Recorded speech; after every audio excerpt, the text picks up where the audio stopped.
Good afternoon, everyone. My name is Tyrese Hinkins Jones, and I'm the Associate Director of Medical Education at Emory University School of Medicine and your chair for space and medical education.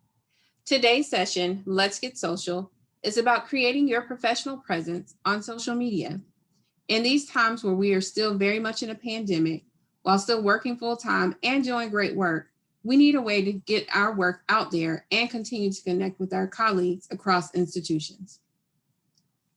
Today, we will talk about why one should join professional social media, the 4 top social media platforms being used for professional social media presence, and knowing your institution's social media policies.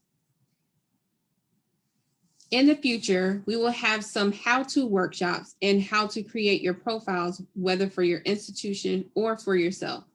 But for now, let's get started with Let's Get Social.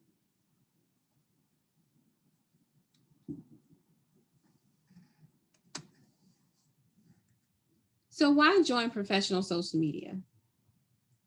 For those that were on the session, we did a poll of the group to see how many people are currently using social media in a professional manner. Of the group of participants, we had a little over 53% currently using it, and the main platform that is being used is LinkedIn, which we will talk about a little bit later. But back to my original question, why should we join professional social media? Well, the most obvious is to network and connect with others. But even beyond that, social media can be used to share your accomplishments on a personal or professional level, as well as a means for professional development for yourself. My first experience with professional social media was attending the AAMC conference in 2019, Learn, Serve, and Lead. I attended a session where they were showing participants how you can use Twitter as a means for sharing your work and accomplishments and connecting and possibly collaborating with like-minded peers. In that session, they showed us how to create our Twitter profiles and connect with each other before we left. I thought it was genius. Creating that profile allowed me to connect with other staff participants at the conference with just one hashtag and a tweet, and created connections that I probably wouldn't have had otherwise.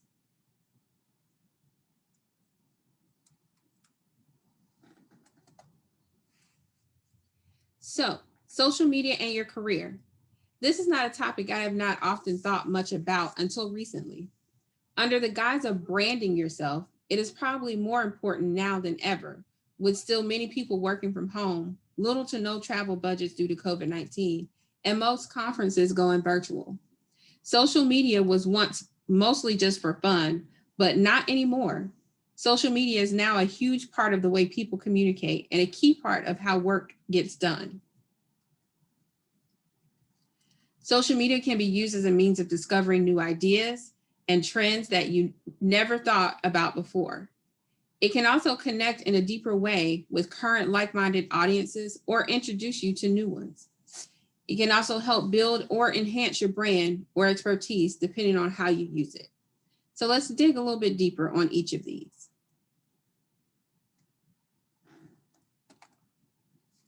Discover. So who has ever heard of a tweet up?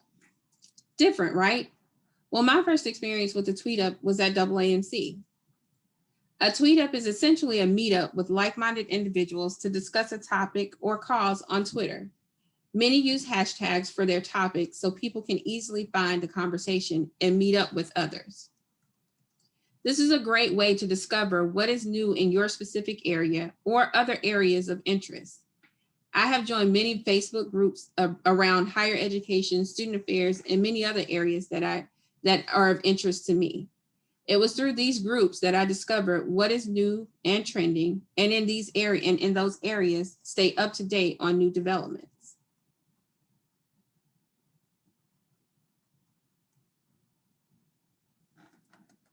Connection or connecting.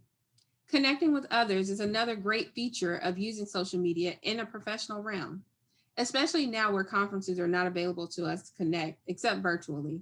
Social media platforms have become our means for connecting and networking. The next friend request or connect invite could be your next huge opportunity by just the click of a button. Leveraging the opportunities that social media can provide is allowing yourself and others to open up to many future possibilities that may not have been present before.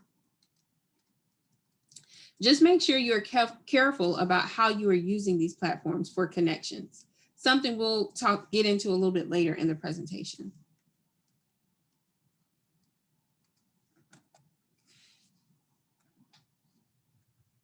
And let's go back to building. Social media can be used for sharing your knowledge and expertise. What better way to share your work with others for free without the hustle and bustle of creating full presentations when you can just share a link and it's done? Social media can be pretty daunting for some, especially those who tend to avoid the spotlight and shy away from self-promotion. That said, social media provides a platform to build your brand with almost no effort if done correctly. This is also a great way to build your brand and let people know who you are and what you do. No matter what stage of your career you're currently in, you can use social media to your benefit and improve your personal and professional brand.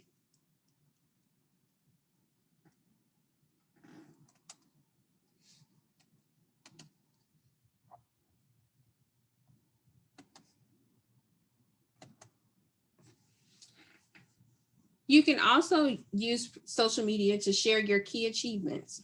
Your professional social media platforms can be your biggest cheerleader. A quick and easy way to share your accomplishments and bring attention to you and the work that you are doing within your institution or organization. Using social media as a means for showing pride in your work and accomplishments is a quick and easy way to draw an audience. If you're not taking pride in what you're doing, no one else will either.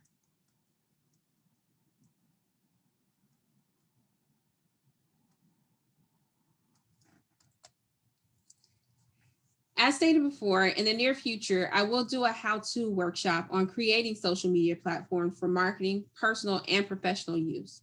But today we were just going to briefly reviewing the top social media platforms listed here and how they're used for professional purposes.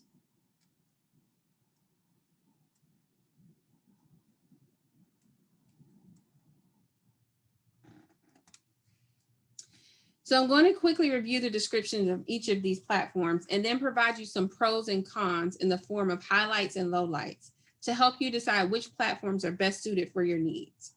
Let's start with Twitter. Twitter is a microblogging and social networking service on which users post and interact with messages known as tweets, for which you are limited to 140 characters. Hashtags are used to find topics of interest or to see what is trending. LinkedIn, which is what most professionals use, and is an online service mainly used for professional networking, including employers posting jobs and job seekers posting their CVs. LinkedIn has expanded its offerings to include groups, posting events, and they are now using hashtags. Facebook is definitely more of a personal platform turned professional in recent years. It is a website which allows users to connect with friends, work colleagues, or people they don't know online. Its features includes groups, pages, events, and so much more. And Instagram is a photo and video sharing social networking service, which is currently owned by Facebook. This platform is definitely more visual, but can be useful for promotion and brand building. All right, so let's start with some highlights and lowlights of each platform, starting again with Twitter. Twitter is probably one of my favorite platforms because its simplicity and ease of use. It is about instant connections and sharing your ideas. The messages are short and to the point at 140 characters with the ability to create threads and lists to make it easy for others to follow along. Also, it is a great space for meeting like-minded people pretty easily. It also has a lot of potential for traffic generation to your post ideas, if that is what you're seeking. But there are a few lowlights to Twitter as well. One is that it can be extremely overwhelming with the amount of tweets that can be shared at any given time. And let's not forget the trolls. If someone doesn't agree with you, and what you share, Twitter makes it really easy for them to hound you until you are exhausted. In this instance, the block button is truly your friend.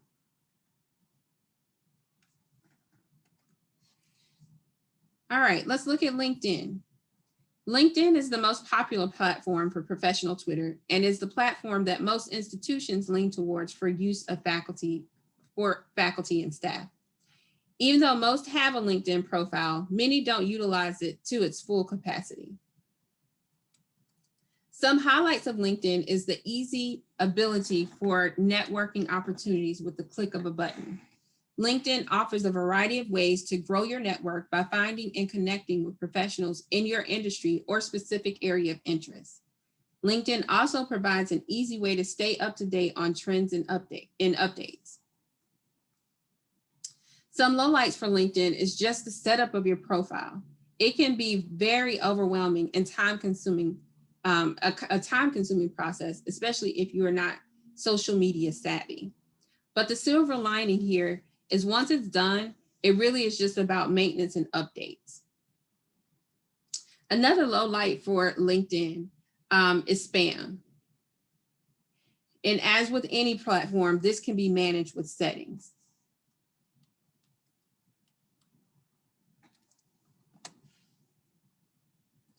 Facebook, which is much more personal, as stated before, than professional, and has created a space for professionals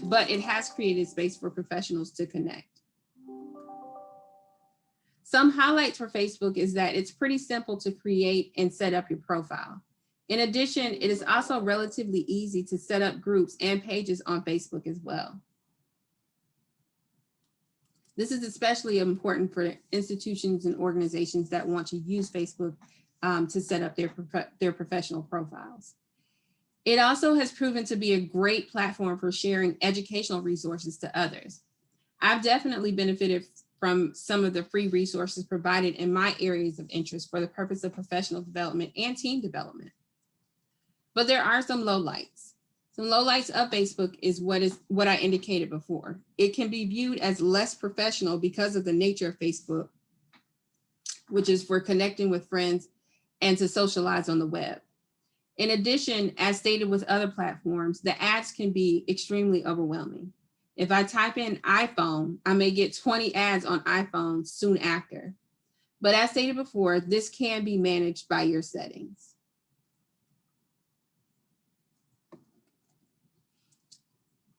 And Instagram. So Instagram has some highlights also.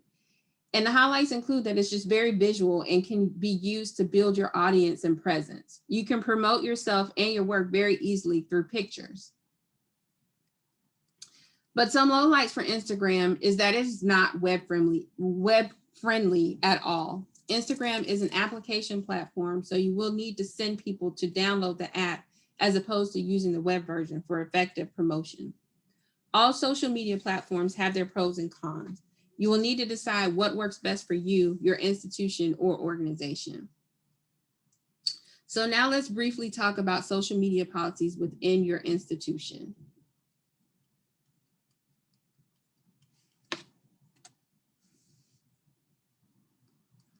While being a part of professional social media is not a requirement, it is necessary if you're going to get your work or institution recognized. And doing this, you need to be very aware of your institution's social media policy. All institutions are not alike, and there is no standard policy that is followed. Be sure you are well versed on it as not to get yourself into any trouble. In addition, if you're going to enter professional social media, please use your disclaimers. They are your friend. A simple phrase such as "my post or my own" can easily protect you and distinguish your personal views from the views of your institution.